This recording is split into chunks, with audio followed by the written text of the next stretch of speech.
Good day, Kamaster! Welcome sa Battery Master TV. Sa video na to, pag-uusapan naman natin itong MF 2.5L or YB 2.5LC Motolite. Huwag kayong malito, iisa lang ang sukat niyan, 2.5 lamang. Marahil sa atin hindi pinapansin ang battery na ito kasi nakadepending yan sa motor na ating ginagamit kung ano ang sukat ng battery. But anyway, atin itong pag-uusapan ngayon kung saan nga ba talaga ginagamit ito na battery, kung anong klase na motorcycle, kaya stay tuned lang kayo. Ang size o sukat sa battery na ito ay 2.5.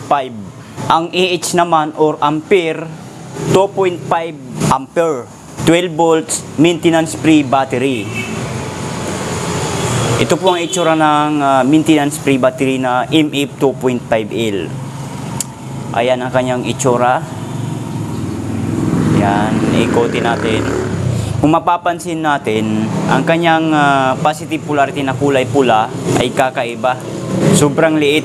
So wala siyang positive polarity ng battery dito. Ito at wala siyang negative polarity. Ayan, mapapansin nyo naman. Wala siyang pagkakabitan ng tester kung iti-tester natin kung sa mga digital load tester. Kasi ang ginagamit na pang tester nito, multi-tester, yung maliit ang dulo na matulis parang karayom. Napakaliit ng kanyang positive at negative.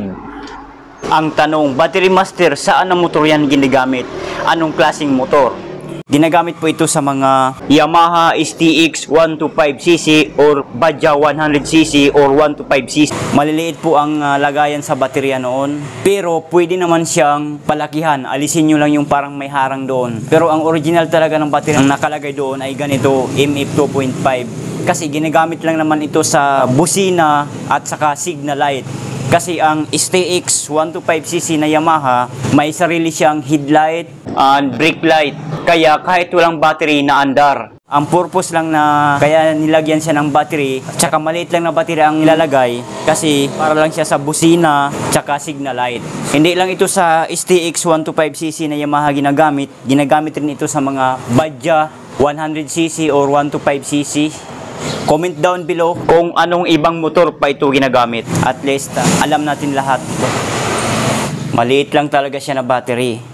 Pero yung mga sinasabi kong STX 125cc or yung Badja na 100cc or 125cc, pwede kayong gumamit ng battery na MF5LB Motolite.